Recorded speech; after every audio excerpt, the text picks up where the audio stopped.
On defence and security cooperation, we're united in our recognition of NATO as the bulwark of our collective defence, and today we've reaffirmed our unshakable commitment to this alliance. Mr. President, I think you confirmed that you're 100% behind NATO.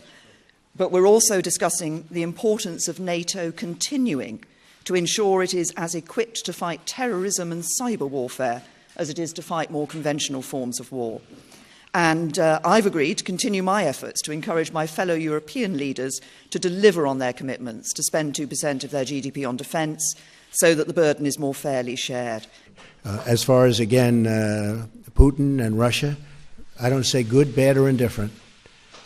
I don't know the gentleman. I hope we have a fantastic relationship. That's possible, and it's also possible that we won't. We will see what happens. I will be representing the American people very, very strongly, very forcefully. And if we have a great relationship with Russia and other countries, and if we go after ISIS together, which has to be stopped, that's an evil that has to be stopped, I will consider that a good thing, not a bad thing.